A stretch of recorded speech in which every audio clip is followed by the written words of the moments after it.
2 seconds before you. Welcome to Idea to IPO. Hello, my name is Jennifer. Idea to IPO has been holding tech startup events in Silicon Valley for many, many years. Idea to IPO launched officially on February 1st, 2010. At that time, we had no members and no events on our calendar. At this stage, we have over 100,000 members among all of our meetup groups all around the world.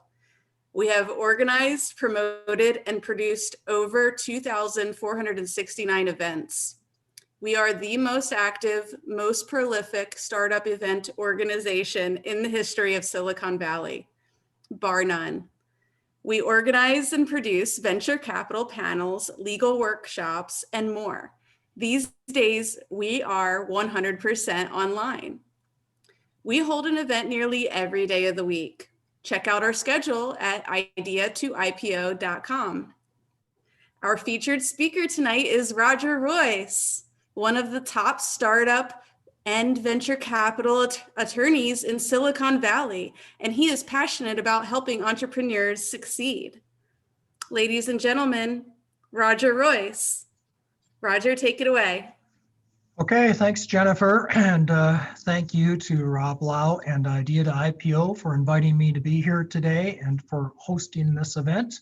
The topic tonight is top 10 legal mistakes that startup companies make, or that could kill your startup, rather, taken from the title of my book, which you can all have an electronic copy of at the end of this, and we'll send you an email as we follow up.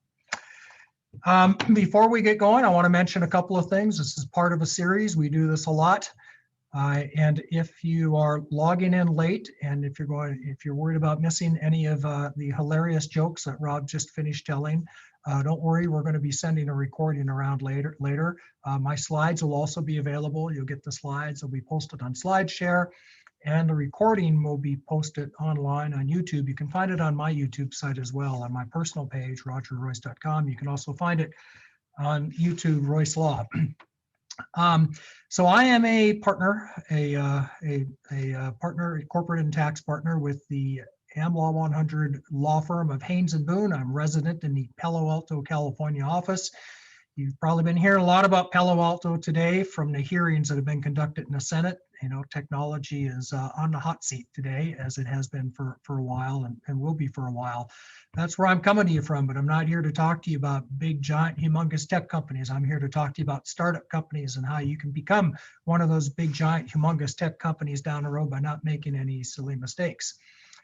Before we get started, I do want to mention, if you're tweeting, and I hope you are. I hope Jennifer and Rob are out there just tweeting away. Use the hashtag Idea to IPO. Hashtag Idea, letters TO, IPO.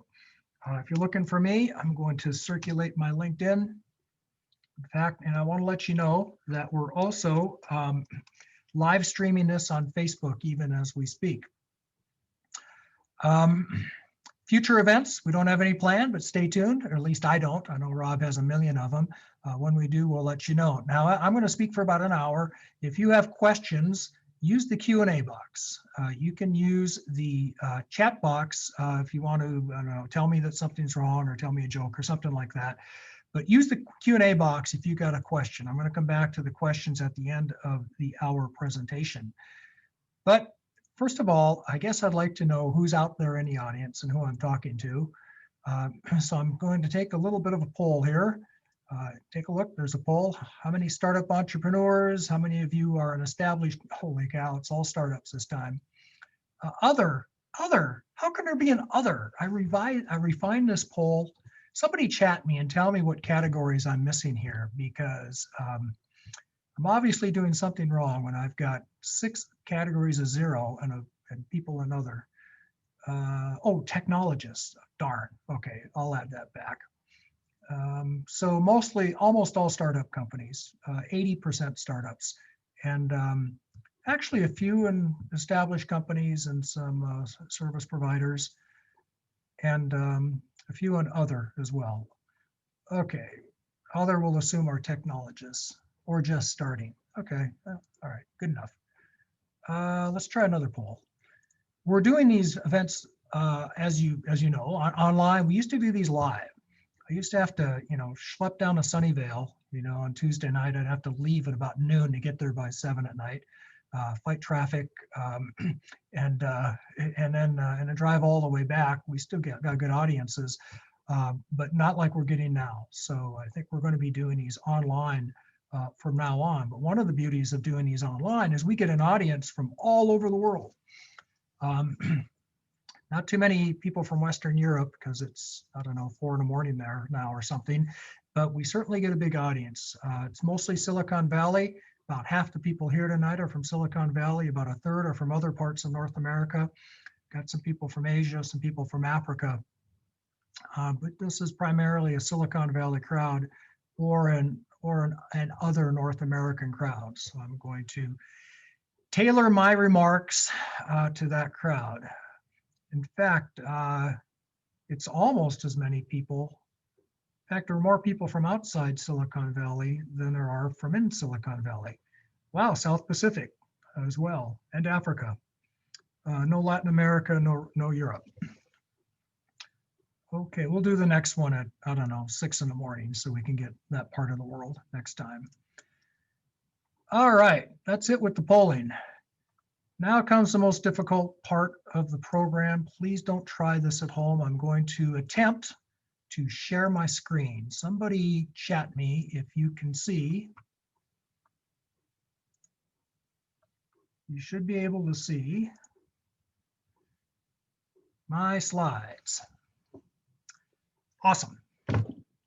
Top 10 legal mistakes that could kill your startup. Again, I'm Roger Royse. I'm a partner with the law firm of Haynes and Boone in Palo Alto. And this is, some of this is all new content. I wrote it like an hour before. So we're going to, don't have my standard disclaimer. So let me give you my disclaimer. I'm a lawyer, I'm not your lawyer. These are general concepts. I'll tell a few war stories, but for the most part, just keep in mind that, that this is not legal advice. You got to hire me for that. All right, top 10. Here's my number 10, legal mistakes. So here is the scenario. And by the way, let me set this up with a hypothetical for you, because this has happened to me so many times in the last 30 years that I've been doing this in Silicon Valley. I want to give you a standard scenario. 2 or 3 founders come walking into my office. Now we do it on Zoom, but in the old days, they'd come into my office. We'd sit, in the old days was 7 months ago, by the way, and we'd sit around a conference room, and they tell me all about their company, and they come to see me because something big has happened, something cool, something awesome. They got a big contract. They got an investor. They're about to get acquired. And this is the first time that they've actually had to go see, give some mental energy to the legal side of what they're doing. And I just go through my dirty dozen or my top 10. Adjust your PowerPoint presentation. Some words are cut. Can everybody see my PowerPoint presentation? Chat me if you can see everything. If you can't, tell me. I can see it fine. Okay. Something wrong with your screen if you can't see it. And we'll go through my top 10 list and we'll find out that there's a mistake. Now, as I talk about in my book, there are 3 kinds of mistakes, all right? There are kinds of mistakes that are no biggie. We can fix it. You're going to have to pay somebody probably. We've got to dot some I's, cross some T's. We'll take care of it. We'll fix it after the fact. Not a big problem. There are other kinds of mistakes. They're a little intermediate. Those are the mistakes we can fix it, but it's going to cost you. It's going to cost you in terms of valuation. It's going to cost you because you might have to pay somebody for that mistake. In other words, you might have to pay somebody for a release or to buy their shares back that you didn't know they had or something like that. It's a hassle, it's expensive, but it's not a deal breaker. And then there are dead on arrival mistakes. I really want to keep you from making those dead on arrival. I want to keep you from making all mistakes because there is nothing worse. There is nothing worse, than to sit down with a company that has got the right team, they got the right product market fit, they hit the timing right, they've done everything right, the technology is sound, they've got an investor that wants to invest in them, everything is going well. But you know what? They made some legal mistake, and it's kind of like I'm the one who has to tell them, you're screwed. Go home, start over. Don't ever make that mistake again. I don't want that to be used. Let's go through my top 10. Number 10. First question I'm going to ask you when you sit down in my office, you and your 2 buddies, and tell me about this great idea that you have for forming this company, I'm going to say, well, do you have a day job? Number one. The answer is usually yes. Well, did you come up with this idea on your employer's time, or did you come up with it on your time? Did you do it during working hours, or did you do it during your hours? The correct answer is that you did it on your time. All right. If you did it on the employer's time, that idea might belong to them, or they might have rights in it. Secondly, did you use the employer's facilities? Did you use their computer? Did you use your computer? That's a big deal. That's a big deal. If you use did you use their lab, or did you do it someplace else? If you used your employer's facilities, they probably have rights in your idea. And the thing that you did is it related to your employer's business. Is that the thing your employer hired you to do? They hired you to create a new kind of widget. So you did a new kind of widget. Now you're just going to try and take it for yourself. That's a problem. That's a problem. Okay. That's probably your employer's. Now, when you signed up with your current employer, let's assume you are employed, you would have signed an agreement with them, an invention assignment. Doesn't really matter much what that invention assignment says, because whether it had the labor code 2870 in it or not, it is subject to 2870. It means there are certain things an employer here in California cannot take away from you. And that's these things that you do on your own time with your own facilities and are not related to your employer's business. So those are the first three questions. If you can't answer those three questions, you are dead on arrival. Go home and start over and be a better employee next time too. Stop stealing ideas from your employer. Now let's suppose you've cleared that hurdle, it's kind of like To Kill a Mockingbird. I don't know if you ever saw that show, but remember there's a scene where the lawyer says to the suspect, he says, well, if this, and this, we can plead insanity. But if this, and this, if you actually did understand the wrongfulness of what you did, we can't. So are these factors true? And the suspect says, well, yes, as a matter of fact, they are. So they call that coaching. This is a little bit like this, but the answers really ought to be true, because it's going to be pretty obvious, and the employer is going to figure out if they're not. Now, you've cleared that hurdle. Now you're going to hire people. And who knows, you might hire them out of some other companies, especially around here. We see a lot of people leave the big companies that are on the hot seat in the Senate right now and join startups all the time, and vice versa. So when you do that, just like, I coached you, you want to make sure that the person you're hiring is not taking anything from their previous employer, okay? You want to make sure that whatever they're bringing to you is not going to be some IP. And I'm going to talk about IP later, but think of that broadly. Anything that's valuable and secret, think of it that way, that is not generally known in the public and that somebody took some pains to keep secret. You want to make sure, like, let me give you a good example, customer specifications, because every salesman in the Valley, of course, they move around again and again and again, and they got their own Rolodex and they guard it pretty jealously. Well, be careful. I mean, does that belong to the person or does it belong to the employer? So you want to make sure they don't violate these rules, and to make sure you're going to have them sign an agreement with you where they promise that they haven't taken any intellectual property from a prior employer. And by the way, there is a brilliant tool out there for figuring out who might have violated this rule. There's a brilliant tool out there that everybody uses, I promise you. It's called LinkedIn. I give you my LinkedIn profile, but when people move, they post it on LinkedIn, and your employer is going to be watching that, and you're going to be watching it as well. And if somebody sees that you move from one competitor to another, you better be squeaky clean on this one. Okay, even if you're not starting a startup, just starting a new job, be squeaky clean on this. Don't take IP from a prior employer. All right. Okay, hold on here. Number 9, top 10 legal mistakes, lack of documentation. I like to tell people that I've been everywhere, man. I started my practice back in the plains. I was in the oil fields in North Dakota, represented oilmen. They're not much different than Silicon Valley tech billionaires. Trust me, live by the dollar, die by the dollar. That's how they all think. That's where I started. I also represented poor farmers. Of course, I was usually on the other side of the table representing the evil bank. That's why I had to leave. I went from there to New York City. I worked on Wall Street. I represented investment bankers. Remember the wolves of Wall Street? Those were my clients. Yeah, that was an interesting period in my life. I worked in Hollywood. I did actors, movie stars, and represented one of the big studios down there.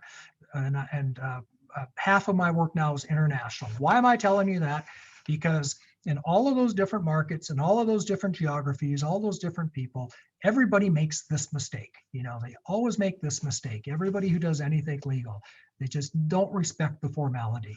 They don't respect the formality of the documents. It's a big mistake and it's a big deal. You got to get it in writing. If you don't have it in writing, it's your word against theirs.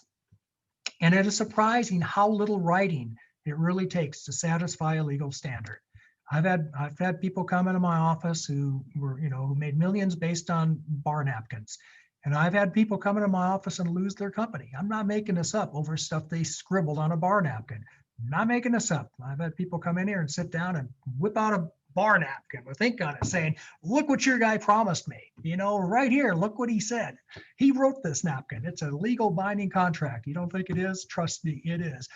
The first case I ever tried in my career back in Fargo, North Dakota, I actually did trial work for a while. This is long ago, was based on a napkin and a contract scribbled on that napkin. I tried it to a jury and I won, by the way, but nobody could believe that a napkin could carry so much weight. It doesn't take much formality. It does take formality to prove your case. Oftentimes, otherwise, it's your word against theirs. What are the issues you really want to have documented? The number one biggest one is equity ownership. You just can't go along assuming, you know, equity ownership, that you're all going to agree on that. You just can't assume that because there's three of you, everybody thinks you're going to split this company up three ways. In the absence of an agreement, that's what a court is likely to do. That is the presumption, but that might be what's going on in your head, might not be what's going on in their head, and it's going to create real problems for you. Get that in paper, get it in writing. The best way to do that is to incorporate early. Form your company early and get that stock issued. And by the way, I see this so often. An unsigned document is not an agreement, okay? Just because you hired a lawyer and he sent documents to everybody, you're not done. Got to get that thing signed. Now, yes, I know there's doctrines in the law where if you rely on a document that's evidence and you can introduce the document as evidence of the verbal and oral agreement that the parties had, you don't want to be there. Because once you have to make arguments like that, you've lost. You're dead on arrival. You've got litigation on your hands. You no longer have a company. Get it in writing, get it in writing early. Second thing, this is a little more subtle. Here's a scenario. I've seen this many times. You got a service partner and a money partner, right? Or service founder, money founder. It doesn't take a lot of money.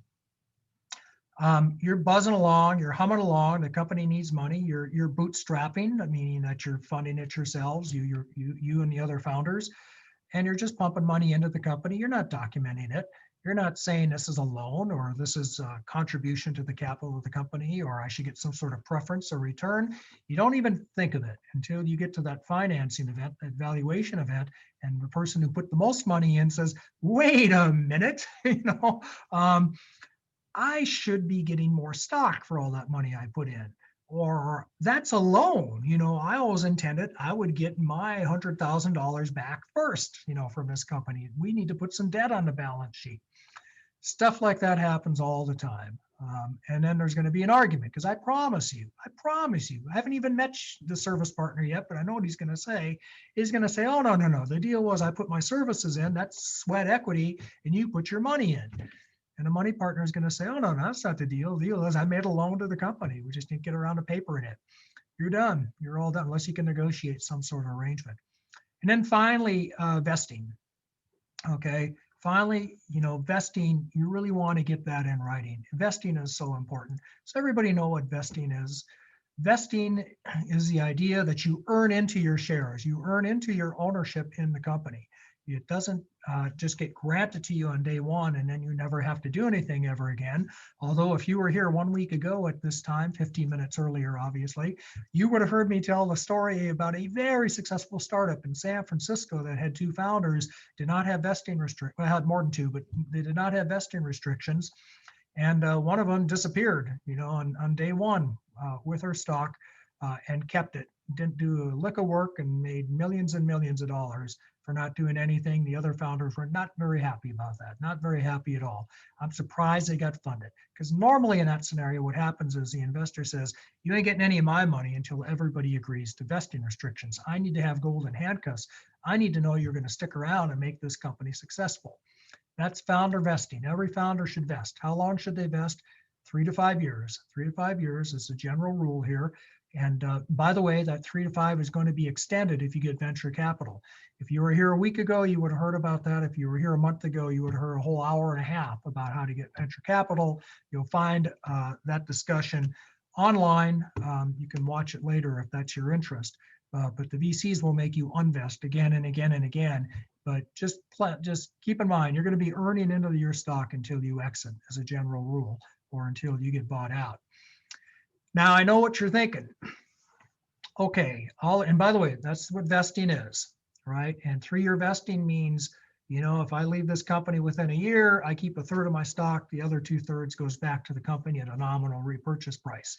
You're thinking, well, that's okay, but we got 3 founders in my company, and you know what happens when you got 3 roommates, 2 of them always gang up on the other one. I'm worried they're going to gang up on me and kick me out for no good reason, maybe for a really good reason, but a bad reason, to take all my unvested shares back. How do I stop that from happening?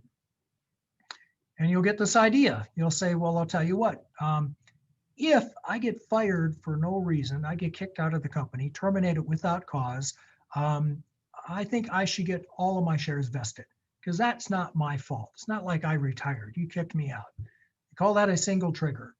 Or you might say, if this company gets acquired in a stock for stock deal, I should be completely vested, and I should be fully vested in the stock that I get in Microsoft in exchange for the stock I'm giving in my startup company. That's what we call a change of control single trigger.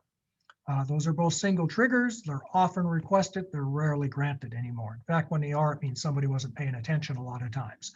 What we do see for founder level people, nobody else, maybe really hotshot executives, is what we call a double trigger.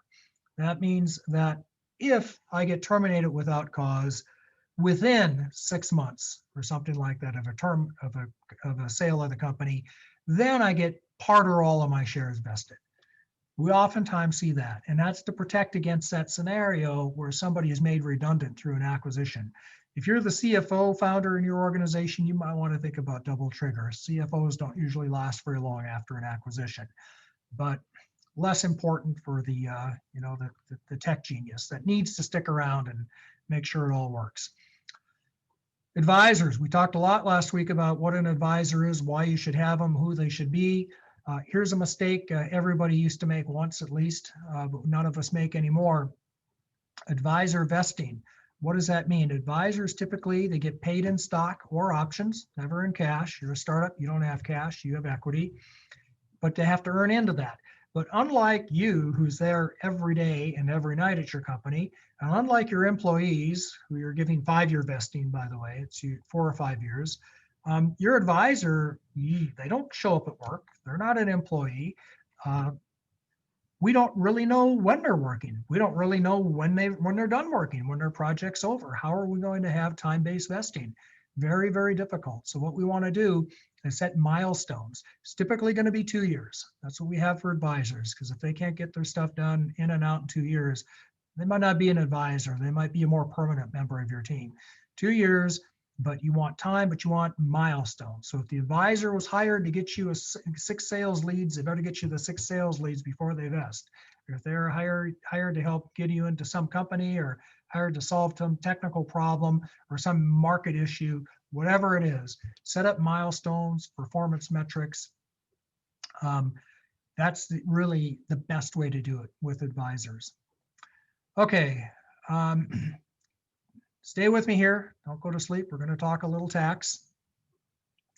It's important. I won't go into all of the gnarly details of this. Just suffice it to say, if you've been in Silicon Valley, you've heard of an 83B election. That's that election that keeps you from getting taxed to death at rates that may go up now, depending on what happens in Georgia next month. At individual tax rates, it keeps you from getting taxed on when you get your stock or when you exercise your options. The reason I'm pausing on it here is I just want you to know that's something that has to be filed. It has to be filed within 30 days. That is a hard and fast drop dead deadline. It has to be filed within 30 days of a transfer of property. That means when you get your stock. You are obligated to file it, not the company. Certainly not the company's lawyers. You are obligated to file it. Now, some lawyers are a little better about pestering you to death and making sure you do it. Some of them might even undertake it for you, but just keep in mind, it is your problem. If you miss it, it's going to be your problem, nobody else's, and it's going to be a tax problem. So pay attention to that, make a note, put a yellow sticky tab, one like this one right here, write 83B on it so you don't forget. 30 days. And I know for some people, some founders, they can't do anything in 30 days. It's a problem. Now, having said it, it's a drop dead, no cut, deadline you can't get out of. Let me just say that if you do screw this up, come see me. I've got some workarounds. That's all I'll say about that for now. There's conflicting and contrary, and it's tax risky. I'll say that. There's tax risky because there is authority. The IRS doesn't like workarounds, but there are workarounds. Vesting imposed on financing. Here's a scenario. What happens if, and by the way, if you have questions, you're doing a good job putting them in the Q&A box. Thank you for that. Don't chat me with questions, put them in the Q&A box. I'm going to get to them in 50 minutes, 40 minutes, sorry.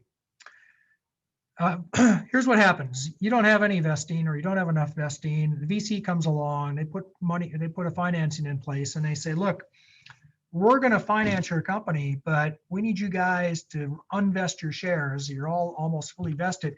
We need to unvest your shares, so you're going to be here another 3 years after the financing.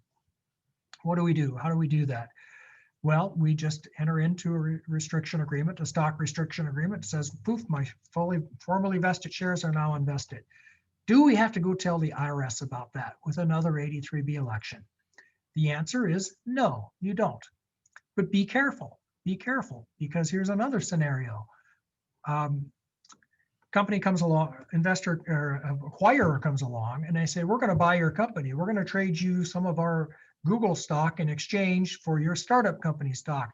However, we need to make sure you're going to stick around, so the vested stock you're giving to us is being exchanged for unvested stock in our big company that you're getting. Do you need to file an 83B election? Remember what I said about financings? You think the IRS would be kind and gentle, but they're not. They say, yes, you do have to file in that scenario. All right, I told you that so I can tell you this. Suppose the VC comes along and says, you know what? We're going to invest your shares. I'm going to put money in a company, but you made a big mistake. You formed as a California corporation instead of a Delaware corporation. Well, we're going to fix it. We're going to do a little merger of you into a Delaware corporation as part of this transaction. Do you need to file an 83B election? No real authority out there. I can make good arguments for and against, but you don't want to argue in something like, yes, just file the election. Just file the election and avoid the argument. We call that a protective 83B election. By the way, we do that a lot in other scenarios. I have this thing called a protective 83B election for AMT purposes. And if you got an hour and will buy me a beer, I'll tell you about it sometime. My next mistake, I've lost count, but we're deep into my top 10. Inadequate tax preparation.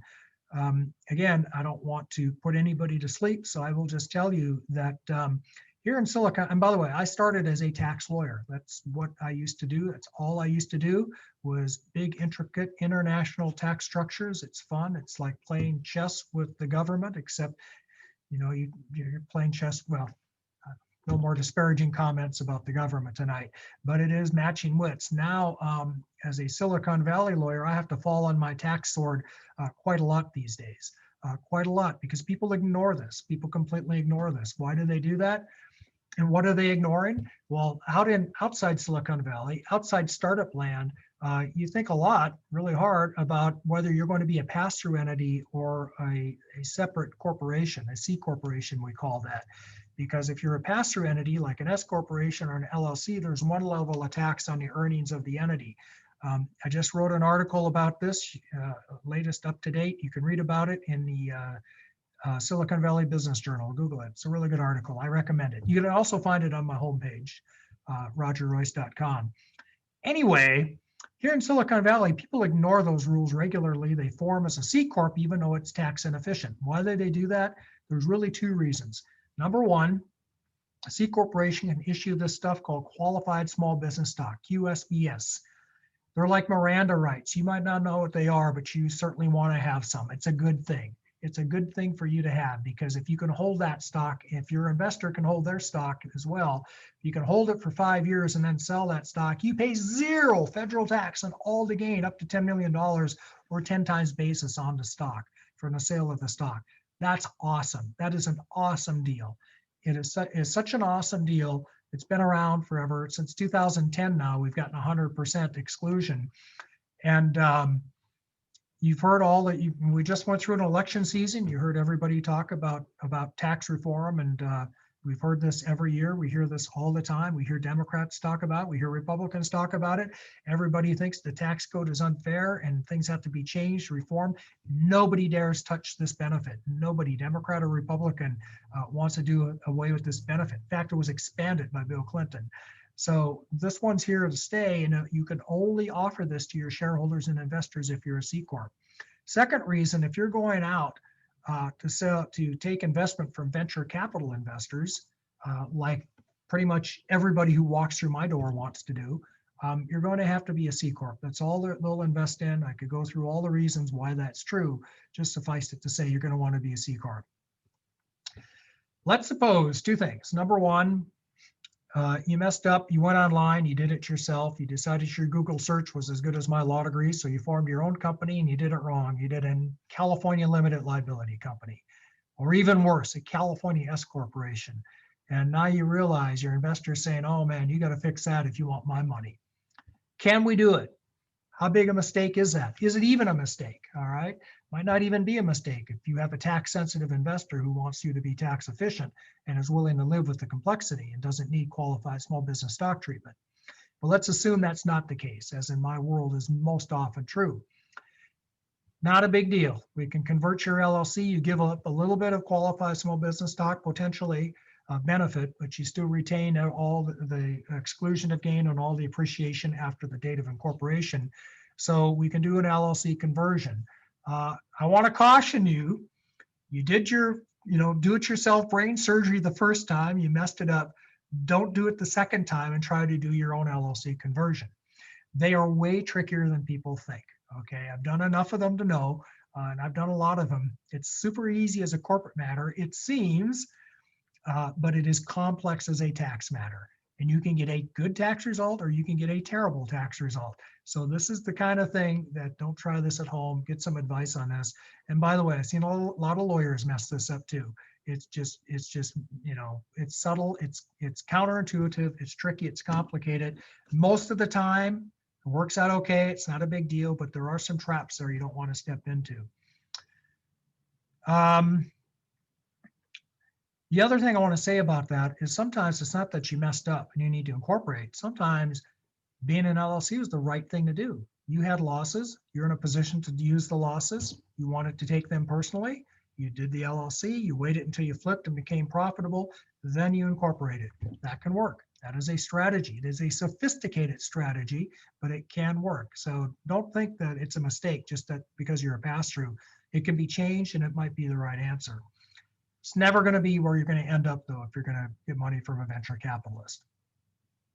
State tax. Just want to mention this. Want to put a bug in your ear, put another sticky tab up there. Don't forget about state tax. The states are getting just extremely aggressive about taxing out-of-state companies these days. We had a big Supreme Court case recently. Actually, we had a big Supreme Court case in the late 80s in my home state of North Dakota that limited the ability of states to tax out-of-state companies, because back then, out-of-state companies were sending salesmen carrying big catalogs, and hairbrushes, into markets. We have a different economy now. Out-of-state salesmen are just sitting at home in our condo in Hawaii on a keyboard. South Dakota, there was a big case involving South Dakota that dramatically changed the threshold for states to tax out-of-state businesses. The word hasn't gotten to everybody yet, but trust me, they're very aggressive. California is among the most aggressive in terms of asserting its taxing jurisdiction over out-of-state companies. So if you're an out-of-state company doing business in California, even if you don't think you're doing business here, you could be very surprised. We have this thing called economic nexus. It means if you sell enough into the state, you're subject to sales tax here. You should be collecting sales and use tax. You also may be subject, you are definitely subject to income tax here. So be careful about that. Why am I pausing on this? Because usually the first time people hear about this is when they're about to get acquired and they get into due diligence and there's a big four accounting firm on the other side going through a checklist saying, uh-oh. By the way, I've got a good friend who does this. It's all he does is he does state tax due diligence and M&A transactions. He works for a big four. He says the way I add value is by finding screw ups and targets on state tax. They always mess this up. They always mess this up. I can always get them on this.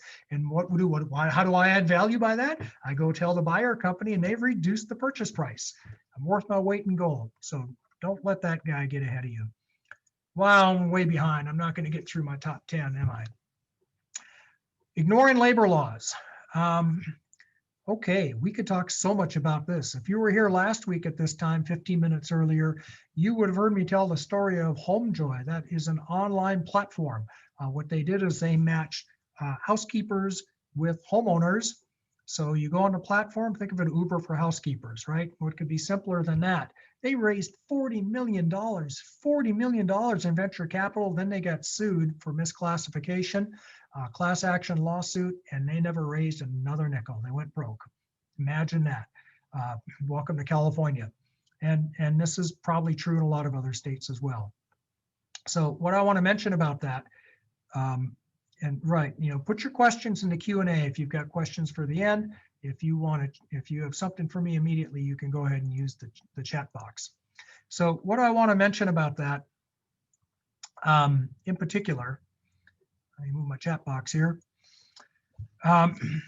is that the law has changed pretty dramatically. And if you think that the state has gotten aggressive about collecting income taxes, you ought to see what they're doing on the employment tax side. Let me tell you why. And it's not just tax, it's employment generally. Number one, unless you've been living in a cave, you've heard about AB 5. That is the anti-gig worker law, as I call it. There was just a referendum a proposition in California where it went to the voters to exempt ride-sharing companies from the scope of AB 5. AB 5 is a rule that basically treats service providers as employees if they meet an ABC test. And the prong of the test that is tripping everybody up is a prong that says that the services that the service provider is providing cannot be in the same trade or business that the service recipient's receiving. For example, if you have a platform that offers ride shares, if you hire somebody to provide that service of providing rides, well, what they're doing, they're providing work in your line of business. They're automatically an employee. We got a proposition now that says that ride share is exempted. Everybody else is caught by this though, right? Everybody else. So if you're a platform that employs housekeepers, well, look, the housekeeper is carrying out your business. Now, that's AB 5. It's very expansive. It's broad. It's massive. It is. It's really revolutionary. There's only one other state in the country that does anything like it. Other states are looking hard at California's model for including a lot more people, including the gig economy workers. So if you're a gig economy worker and if you're in California, you may be subject to this law. You probably are. So it's a very broad law. We have to pay attention to it because if you get this wrong, you're going to be like HomeJoy. You're going to get one of those class action lawsuits, or worse, you're going to get the Internal Revenue Service or the state taxing authorities come after you. Now, there have been some developments. Rideshare has been carved out, all right, by a referendum, by a ballot proposition. AB 2257, another law came along. So this law passed, right? And it said, oh, basically most gig workers are now employees. So you're sitting at home, you're online, you go on some platform and you contract to sell your services to somebody in another state even. You're a musician, you're a software programmer, you do whatever your service is you're selling. You're a comedian like Rob, whatever it is. Well, you know what? You're an employee of the platform company. You just increased their cost by 30%, or you're an employee of the person who wants to hire you. You put them into the California and federal employment tax net. None of that is good. They're not going to hire you. That's been the result. That's what we've seen. The result of that was anybody who could muster up enough money and organization to get a lobby went to Sacramento and said, hey, you got to carve me out. As an example, lawyers have an exception. In other words, I can hire a lawyer to go handle a deposition for me if I did that kind of thing on my behalf under my name. And before, if I were subject to AB5, he would automatically be my employee. I'd have all sorts of obligations to him, have to pay him overtime. If he's not exempt, I'd have to give him meal breaks and all that stuff. I'd be subject to anti-discrimination rules. I would be subject to everything that California imposes on employers, and my cost would go up by 30% because that's, on average, that's about how much more in tax and cost and benefits that it costs to treat someone as an employee. But there's an exception. It says lawyers aren't subject to this rule. Why? Because we got a good lobby. Well, you know what? AB 2257 came along and added a whole bunch more. There are now 65 carve-outs from this law. But they make no sense. They're counterintuitive. You wouldn't know. I mean, is a dog walker subject to the law? I don't remember anymore. As I recall, psychotherapists were carved out. No, psychologists are carved out, but psychotherapists are not. It's very complicated. It's very complex. You need to pay attention to it because if you screw it up, that is a big one. That is a big one. That'll bring a company down. I got more bad news before we leave this. If you go on to Joe Biden's campaign website, look at his platform, buried deep in his platform under labor and employment relations, he says AB5 is a great thing. It's a wonderful thing for workers. We should have a federal AB5 that covers everybody in the United States. So if you don't like the way California is taxing, you can move across the border to Nevada and lower your cost by 30%. That is in his platform. Not a snowball's chance in hell it'll pass, regardless of what happens in Georgia, but it's theirs. And, and California leads the nation. So I think you might expect us to see this in other states. You might expect to see a federal law. You just need to know about it so you can comply. All right. I want to say a couple other things because we're talking about big legal mistakes. Because I know a lot of you out there, you're going to ignore me. You're going to roll the dice. You're risk takers. That's why you do startups. You're going to maybe, hope that the taxing authorities close one eye and look the other way and maybe stick your head in the ground. That's enough metaphors. What I'm getting to is, yes, that's true. This is just money. We're only talking about money so far, right? What's the big deal? It's only money. You get caught, you have to pay a fine, you have to pay some taxes. Well, it's not just money once you get down to workers' compensation. Workers' compensation violations are criminal. You could have criminal sanctions. Does everybody know what a criminal sanction is? Yes, it's jail. That means jail. You can get jail time if you intentionally violate the workers' comp rules. So pay attention to this stuff. All right. Enough of that. I'm just Debbie Downer tonight. I know, it's terrible. I'm just a ball of laughs at a dinner party. Maybe that's why I don't go out anymore. Failing to protect your IP. This is another big problem that people have, another big mistake that companies make. I'm going to go over a handful of things for you. Number one biggest thing, that invention assignment. You need to get in you're a startup company, you're a founder, you got people all around you working. In fact, maybe you did this at a hackathon, all right? And you got a bunch of people contributing their bright ideas. You need to get an invention assignment. You can't say you own your technology unless everybody who touched it and contributed to it and did anything with it has signed to you their rights to it, because they might have a irrevocable license to whatever they developed, or they might have outright ownership. In either case, you can't go and tell your investor you own your IP unless you can say you can prevent anybody else from using it. And you can't say that unless you got a signed invention assignment. PIAIA, it's not just a cool acronym. It is a proprietary information agreement and invention assignment. CIAIA is a confidential information agreement and invention assignment. You need one or the other with every consultant. You need them with your employees too. You arguably have a shop right with employees, but you still want them to sign something. You want them to sign something, and you want it to be enforceable under the law of your state of jurisdiction where you're located. And we're in an international audience here. You want it to be enforceable in their home country where they're working as well. This is big. This is a big deal. It's a big deal because you need this to say that, you should have this to say that you own your intellectual property.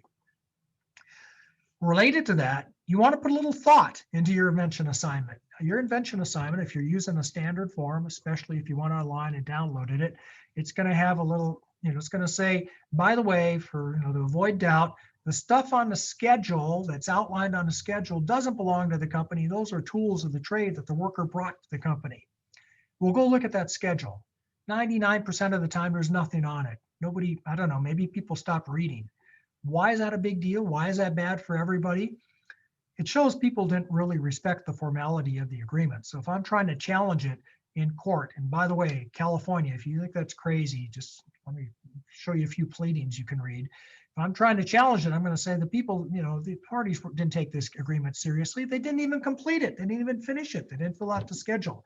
If you're the person trying to claim ownership of the IP, the other party's going to say, look, you had an opportunity to write down what's yours. You said nothing. That means it all belongs to me. So pay attention to these things. Take them, take them seriously. Give them the respect they demand. Two other things: patents. Patent early, patent often. Patents are valuable, even though you might get an argument about that. A lot of people say just rely on trade secrets, save your money. I'm going to talk to you about that in a little bit. But for now, let's talk about patents. There's two kinds. There's design patents. They're just what they say. They only protect the design. They're good for 15 years from the date of grant. What you want is a utility or a plant patent. Okay, utility patent is good for 20 years from the priority date.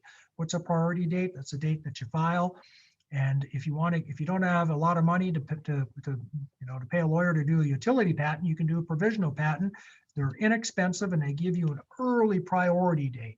Your 20 days runs from that earlier date. You got 1 year from the provisional filing to get a utility patent, but then your priority date relates back.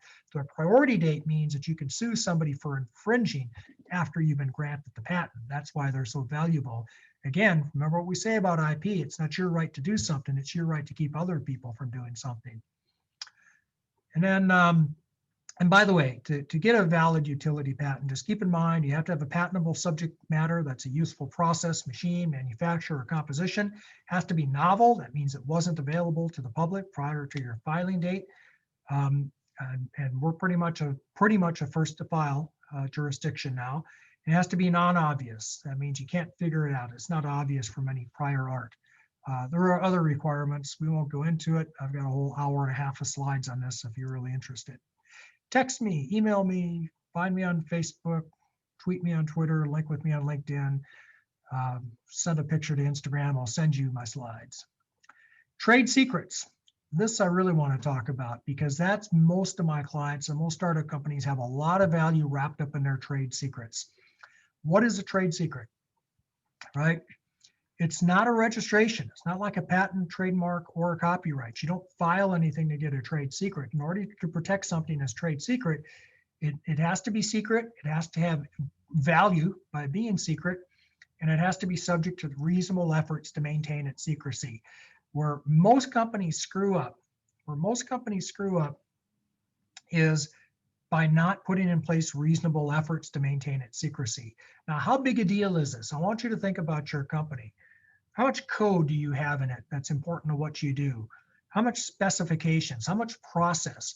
How much just market data and data about maybe customers, specifications, employees? How much of that is valuable to what you do as opposed to patents that you can go file, right? Probably an awful lot if you're like most companies I know.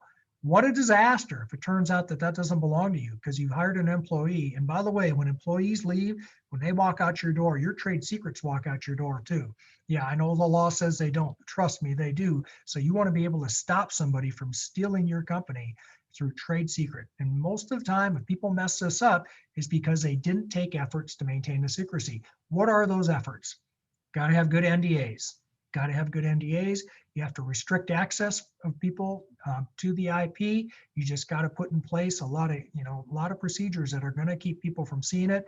For God's sakes, you don't go talk about it in public. You don't go, there's a case recently where somebody got on a Zoom call and he was showing the secret sauce. And what he didn't know is that it was a public Zoom call and people were just, anybody, it wasn't private. Anyone who wanted to could log in. Court said, that's not a trade secret anymore. You made it available to the public. Anybody could have come and seen that. That's one way. You know, this rarely happens, but there was a case recently here in California where it was that second prong, having independent economic value.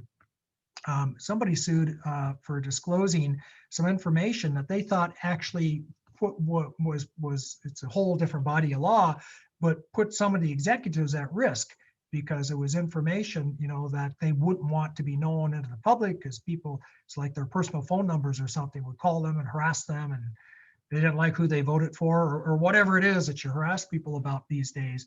Court said that's not a trade secret. That doesn't have independent economic value. Now, if you were to take that information and sell it to a group, you know, that wants to use it to commence a letter writing campaign against, you know, every executive in your company, well, that's different. Now it does have independent value, but the way you disclose it just happened to show up in a pleading that they filed. Not independent economic value, not a trade secret. Tricky stuff, so be careful about this. It is oftentimes the most important asset that my clients own. Hey, I'm halfway through my slides and we got 9 minutes left. How about that? Trademarks. Trade secret might be your most valuable asset, but very likely trademark is right up there. It's right up. You won't believe it. I just got an alert that says bedtime's approaching. Can you believe that? Even my phone thinks I'm too old to be doing this. Trademark might be your most valuable asset. You know why? It's because your name and your logo and your brand is so wrapped up with your goodwill. When you go to sell your company, you're going to have some good people. You're going to have some good technology. You're going to have some relationships with your customers. But boy, it's the fact that they're going to come back again and again to your name and logo and brand that's important, right? Think of Snapchat, right? Is that really that difficult an idea? Really? Is it really? I think their value is really wrapped up in that name and brand and design and logo. You can think about that for a lot of companies, and it's going to be your company too, to some degree. To some degree, it's going to be your company. What a disaster if you get to that point and it turns out that you don't own your trademark, because trademark is basically based on use. So someone's going to come along and say, hey, you're infringing on our trademark. We were using that mark first. Now you can do a registration. And you should. What you should do is you should do a Google search first, make sure no one's using your name. You can even Google search designs and logos now. You should do that. You should then do a patent and trademark knockout search, they call it. And if you got it, you should trademark it just so that you can get incontestability after a period of time. Now, just keep in mind that the mark is not the name of your product. The mark identifies the source. It's your company. The biggest mistake people make with marks is they don't think about it. They don't, you know, they just take a name they like. Sometimes I've seen it so egregious where companies will take names that they know someone else is using for a product and they do it anyway. You know, just forget it. You're done. They're going to catch up with you and it's going to be pretty ugly, especially if you're successful at all. The second biggest mistake is people losing the mark, losing their rights in the mark to what we call dilution or maybe generic. For example, remember Kleenex, right? Well, now we know what a Kleenex is. It's like even this napkin here now, people will call it Kleenex or Xerox. Xerox now means photocopier, but you can reduce that risk. You know, if you can use a word that's not likely to turn into escalator, trampoline, aspirin, something like that. That's a little too deep. Okay, trademark registration, 10 years, but it requires periodic renewal. Keep that in mind. You got to renew these things. Don't count on me to do it. I'm not a trademark lawyer. And at 5 or 6 years, you'll have to have a showing of continued use. So you got to monitor these things, you know, like a plant, you got to, you know, water them and nurse them. You know, I once killed a cactus. That's how bad I am at plants. I don't know if I could keep a trademark alive. I can't even keep a cactus alive in my place. 409A, all I want to say is everybody in the world knows you got to get a valuation to grant stock options. That's all I'll say about that. If you're going to do anything more complicated than that, like deferred salary, which entrepreneurs oftentimes want to do, Be careful. The tax law is a very complex and expensive gotcha. 20% penalty plus tax and interest. If you, what do I mean by deferred salary? If you earn money in this year, but you don't get it till next year, right? You're going to be subject to 409A, and it's a bad one. So don't do stuff don't do it without a lawyer. Let me put it that way. By the way, I'll just take 30 seconds to tell you where this comes up. You're a top ramen eating startup entrepreneur. You don't have any money, but you got a lot of stock, but you hope you're going to get money when you get financed. So you just sit there and wait, and you say, hey, you know what? I'm going to defer my salary. We're going to make this book entry here. I see this all the time. Put this liability on the book, so when I get funded, the first money is going to come and pay for my salary that I deferred all these years. Yeah, don't do that. You can make that work. You can make that work, but it requires formality. It requires you comply with 409A. That's all I will say now about that, because I want to get to some other cool stuff. Failing to comply with securities laws. I can introduce you to people who are sitting in jail. That's right, for messing this up. Why did they take was it Barney Madoff? Did they steal the money? Were they fraudulent? Did they take it and go to Bermuda? No, they didn't do any of that. They just messed up. They just forgot to file stuff, or they made innocent misrepresentations the court didn't think was so innocent. You don't mess around with this stuff, and it's so easy to mess around with this stuff now, because you can go online and you can download a form of SAFE, and you can go sell those things like chiclets, like candy, and do it all wrong. There are filings. There's federal filings or state filings that are often required. So don't sell securities without a license. Just because you can do something does not mean that you should. Now, beyond that, all I want to say is I want to give you an alert. Just in the last couple of weeks, you've heard about crowdfunding. We've done plenty of presentations for ID to IPO on crowdfunding. That's the idea. You can go out and raise money from lots of people on a platform. It wasn't very useful before because you could only raise $1 million. Well, the SEC has now raised that amount. It's not effective yet, but they've raised that amount to $5 million. $5 million. That makes crowdfunding a much more viable alternative. So if you're the kind of company that can get some affinity, right? You know what I mean by that, by affinity. In other words, you're the kind of company that people out there will say, yeah, I would use that. I had a client one time, I guess I can say this. He developed these glasses for his dog. So you put the glasses on the dog, because dogs can't see color. Did you know that? They can only see black and white. So you put the glasses on the dog, and the dog could watch TV in color along with the owner, because now they can see what the owner sees. Yeah, the VCs didn't like that idea. I mean, I didn't understand it myself. I thought it was a fine idea. That could be crowdfunded, because you're going to find enough people, dog owners out there, that'll say, yeah, that's a great idea. Let's put the glasses on the dogs. I'd throw in a couple, $1,000, into that, up to 2,000, that's the limit. So if you have an affinity company, on the other hand, if you're doing quantum mechanics or something that even Jennifer doesn't understand, well, then maybe not a good one for crowdfunding, because it's too complex a problem.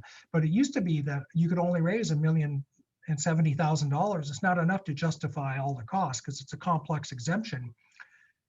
$5 million, $5 million, easy money, maybe. So just keep that in mind. That's a whole alternative. You heard it here first, folks. I know, it's the first time I've talked about it. I got a couple of new slides in this one, and this is one of them. Because we're in a recession, and it's not just because Rosewood closed, Rob. We're in a recession, not just because Equinox won't let me work out there anymore. It's because of the economy. I just want to tell you one big, humongous mistake. I'm closing with the biggest mistake you could possibly make for your company is just be careful about believing your own PR, right? I know that that founders have to be dreamers. You have to be able to suspend your disbelief and live in an alternative reality. And that's fine as long as you're talking to sophisticated angels who just expect you to be wildly optimistic and put that forward-looking statements disclaimer on everything that you give to them. If you're not doing that, by the way, you should see me. Anyway, don't believe it so much that you go mortgage your own house to fund your company. Don't believe it so much that you take those employee payroll taxes that should have been deposited for the government and you use them on paying company expenses. You have personal liability for that. Don't believe it so much that you don't pay people wages. You potentially have personal liability for that. Yeah, personal, even after your company fails, they chase you for the rest of your life. Don't ever defraud anybody. I'm telling you, you have personal liability. Fraud is a much lower standard than people think, right? It's much lower. Here is fraud. You have no money in the bank. You have no prospects, no way to pay somebody, but you don't tell somebody that. You just go ahead and buy their product and sign and say, look, I think we're going to do pretty well. I can't pay you today. I'm pretty sure we can pay you next week. That'll form the basis of a claim. Don't do stuff like that. Fiduciary claims. If your company becomes insolvent, all of a sudden, you now have obligations to the creditors to do something that will maximize their chances of getting paid. It's a whole new class of plaintiffs. Don't play fast and loose with securities. And I've heard angels say, geez, we expect founders to lie. They lie to us all the time. Don't do that. Don't do that. Don't lie to your investors all the time, even if they say we expect you to have wild expectations about your projections. There's a big difference between forward-looking statements and projections than there is about existing fact. And then finally, don't sign guarantees if you don't have to. Don't personally guarantee your lease if you don't have to. If things go wrong, you're going to get calls on it. All right, finally, make sure you pick the right lawyer. Not all lawyers are startup lawyers. And not all lawyers are created equally. Here in Silicon Valley, there's tons of good startup lawyers, and in other areas where there's good startup communities. Be careful about that. You don't want somebody who's too expensive, who only does multi-billion-dollar bond deals, and you don't want somebody who only who's the public defender either. Not that there's anything wrong with that. If the next time I get arrested for something, I may call that guy, if ever. But you don't want them doing your startup. I'm Roger Royse. I'm a partner with Haynes and Boone Palo Alto. Make sure you read my book. And with that, I am going to open this up to questions.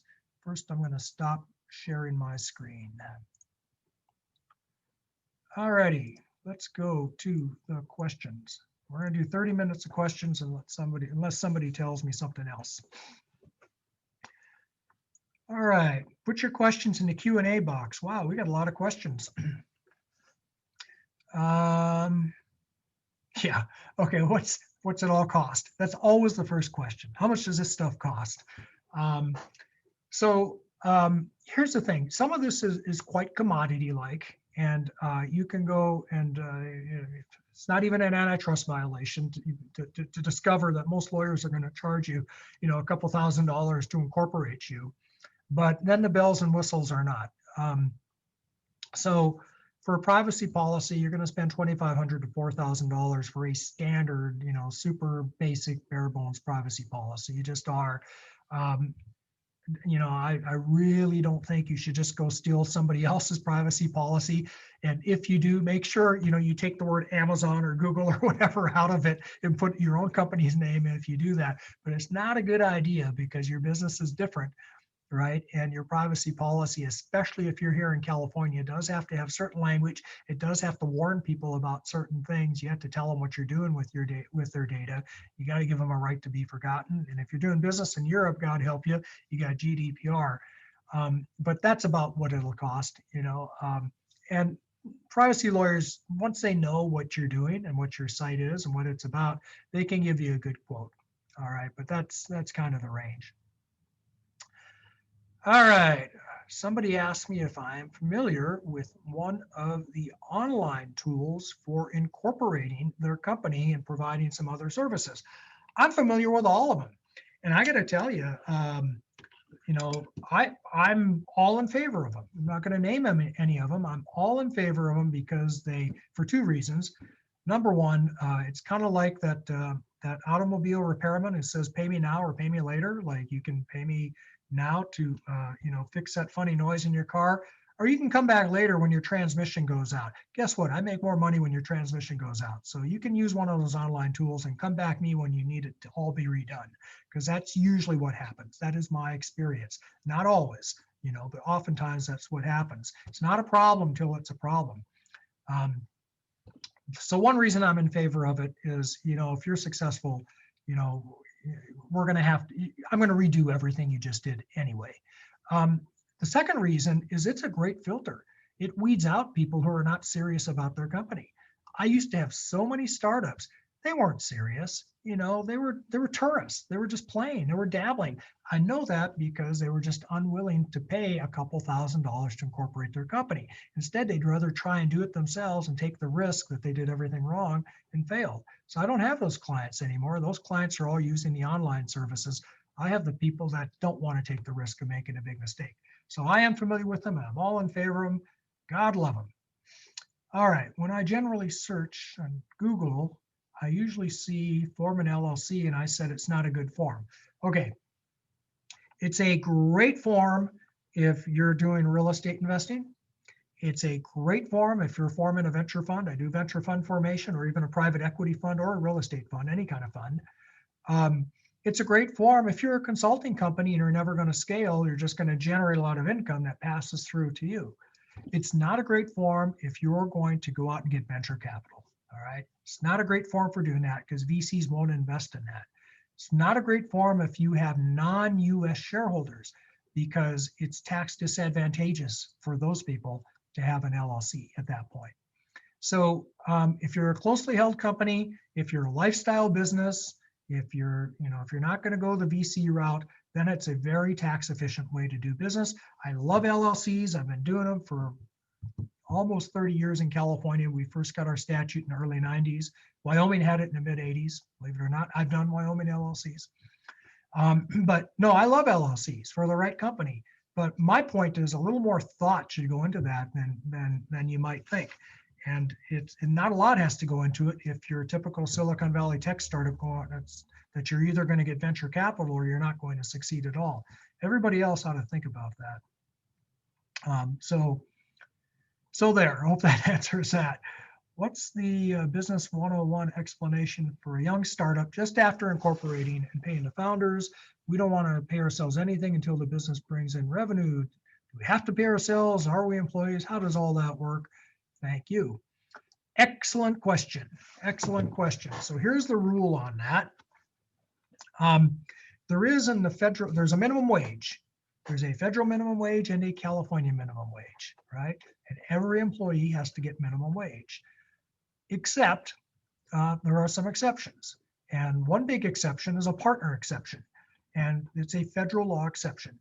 And under that exception, any partners don't have to pay themselves minimum wage. And that's been interpreted by our US Department of Labor to include founding shareholders of a corporation. California has not quite expressly come out and said that yet. At least the last time I checked, they haven't. However, think about what happens for a founder to enforce that claim. The founder basically has to sue the company.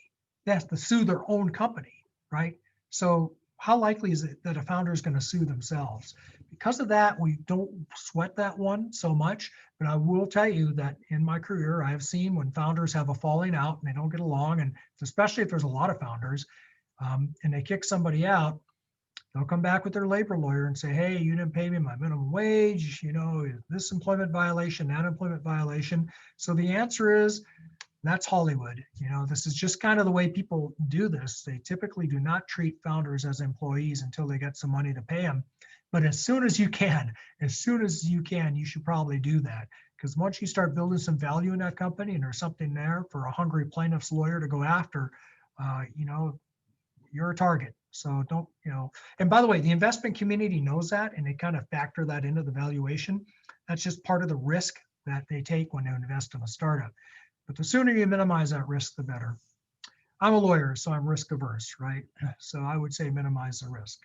If I weren't so risk averse, I wouldn't be a lawyer and I'd be a client. Are there labor laws to consider if you have a virtual personal assistant in the Philippines? If they're not doing the work in California, they're not subject to the California labor laws.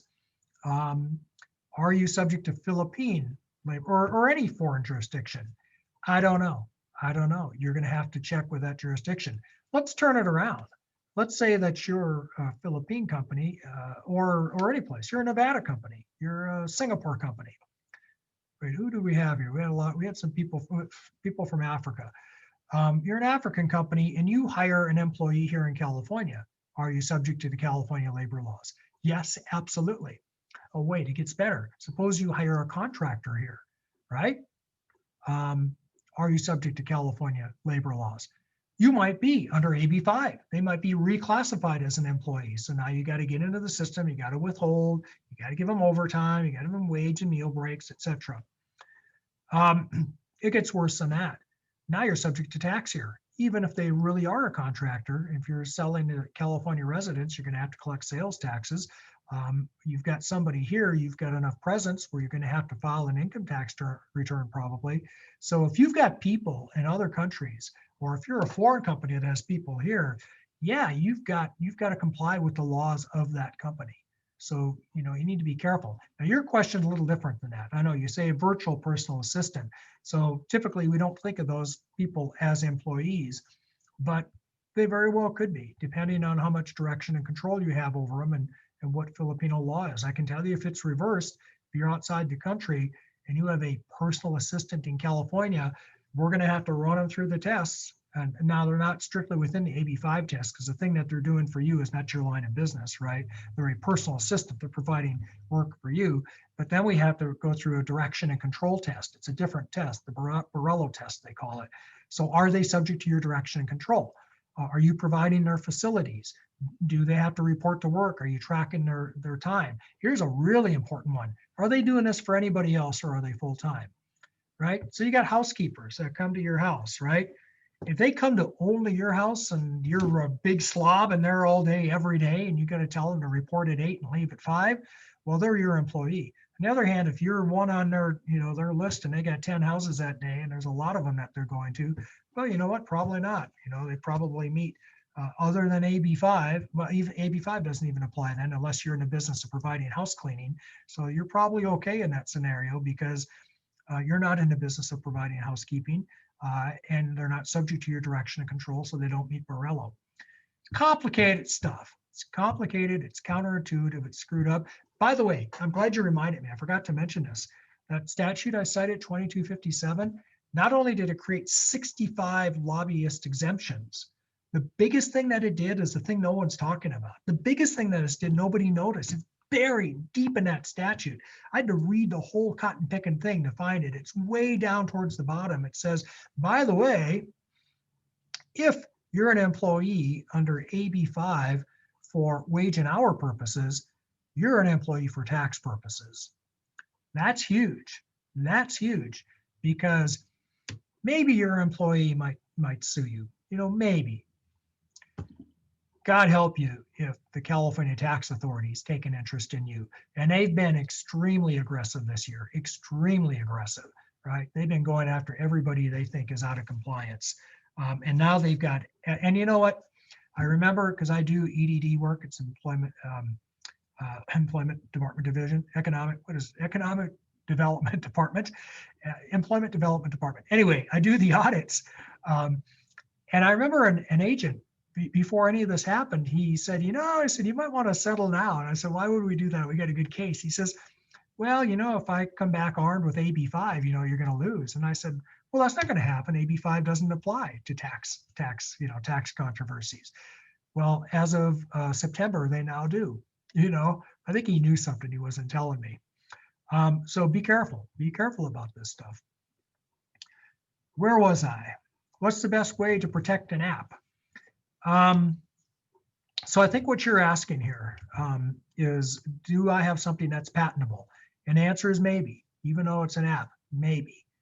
Not usually though. I mean, usually when people come in with apps, I send them down the hall to my patent partners and I look at it and they say, I don't see anything patentable here.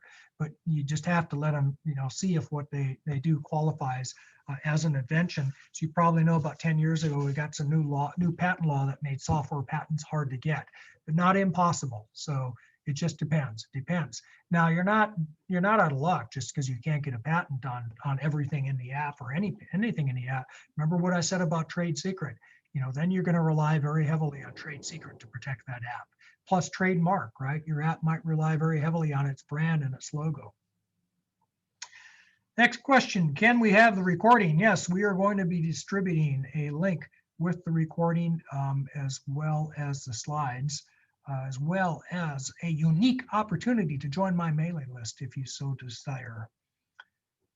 Can you use a name for a company that's used in another country, but use it in your own country? Yeah, so, intellectual property rights, um,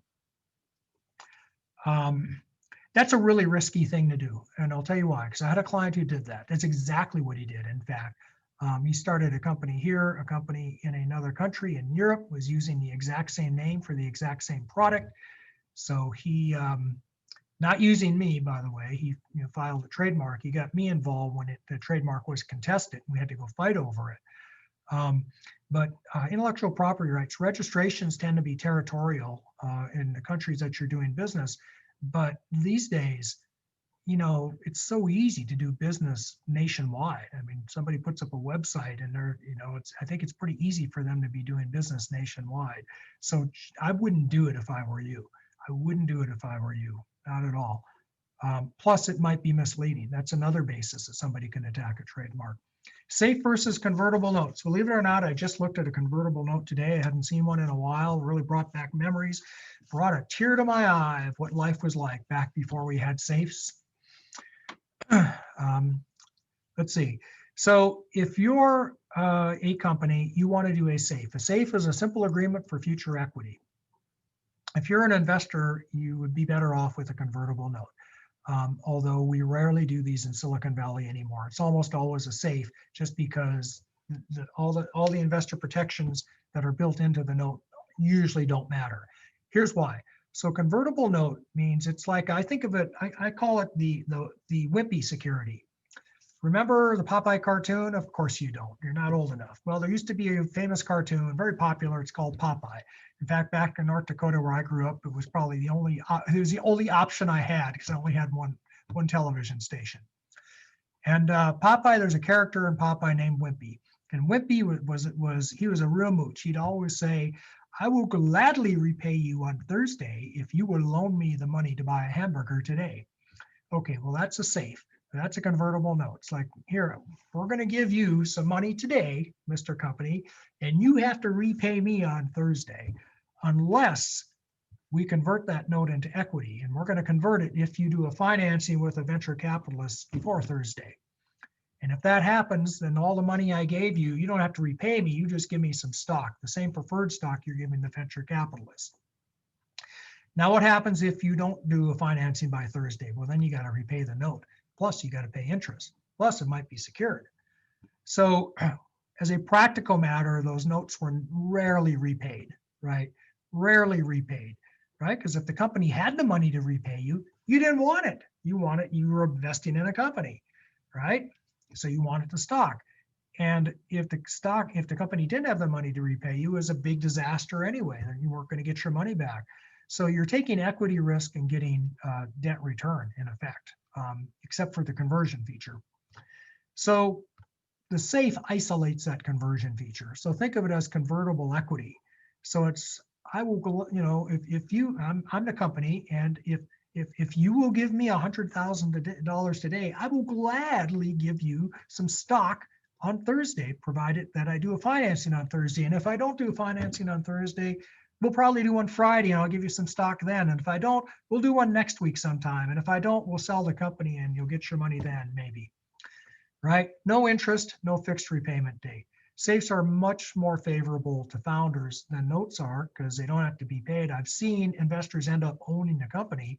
Basically, they buy the company with the note if it's secured. And that's not a good deal, right, for most companies. So companies very much like safes, and investors have gotten comfortable with them around here just because they know that if somebody can't repay a safe, they can't repay a note either. Now, we did a whole thing last week on the difference between a pre-money and a post-money safe. I won't relive that. Chokes me up just to think about it, that people are still out there doing post-money safes. But if you are going to do a safe, for God's sake, do not go online and download that ridiculous form that you're all thinking about. And I don't want to mention by name. It is not company favorable. It is not company favorable. That's all I'll say about it now. You may end up giving away the farm. If you want to hear more about that, go look up the video and watch last week's presentation. I left a startup where I built the product, protected as a trade secret, to build another version of the product. Holy cow. I think I should stop reading right now. Am I legally allowed to use anything that I remember? If there were any data on my laptop, who owns that? Me or the old company? Um, I got to stop reading these out loud. So, yeah. So anything I remember, okay, they call that a residual knowledge clause. And oftentimes, when you enter into non-disclosure agreements, or confidentiality agreements with some parties, they'll put in a clause that says, by the way, residual knowledge is taken out of this agreement. So I'm allowed to if I remember something, I'm allowed to use that. Now, what you're describing is really tricky because how closely is this related to your ability to earn a living? Is this just your trade or your business? Or are you really, if you're building a new version of someone else's product, I don't, yeah, I'm pretty sure you can't do that, regardless of whether you sign something or not. Just, unless this product is out there in the public domain, that is a very, very risky thing to do. With regard to the data, if it's company data, it belongs to the company. It doesn't matter if it's on your personal laptop. So again, so let's talk about data for a minute. Data can be a trade secret, right? It's just like any other trade secret. Remember my 3 categories. It has to be secret, right? It's not generally known. Has to be valuable. Somebody can do something with that data. And the company has to do something has to take some steps to protect it. In your case, they might have lost their trade secret protection if it's floating around on somebody's personal laptop, provided the company allowed that to happen through their lax measures, and you didn't violate your own NDA by putting it on your personal laptop. I suspect that you might have. So that's another very risky thing to do. So yeah, this is what we call a target-rich environment. I think it's not a good place to be. All right. And somebody agrees with me, don't use a couple of companies I shall not name to prepare your founding documents. Thank you for that comment. Plus the documents are slanted towards venture capitalists. Well, that's true, but the VC industry, they're like the insurance industry. Well, I'm not going to say that. I might have insurance company clients. Let me just say that most of the forums that you find that are standardized have a very, very pro-venture slant to them. In particular, I'm thinking about the National Venture Capital Association documents, which we all regard as standard and we all use, but they are pro-VC. They just are. VC lawyers are going to argue with me, but that is my view. What's the procedure for closing a Delaware C corporation? If the corporation owes a year of Delaware and California franchise taxes, but there's been no tax, no income, no employees, well, Delaware, you can close it as long as you're all caught up in your filings. If you're not caught up, you'll get suspended, then you got to revive, and then you have to, pay all the past due costs, and then you can close it. California is worse because California has an $800 a year minimum tax and these ridiculous penalties. It adds up in a hurry. It could be a big number. So even though you've had no income, no employees, no nothing, you're not going to be able to dissolve your California company until you actually pay those taxes.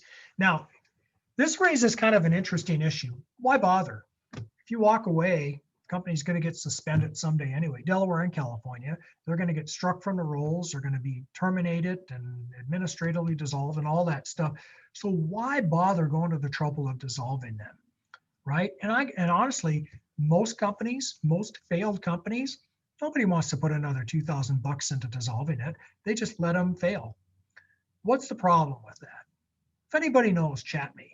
All right. Well, I'll tell you.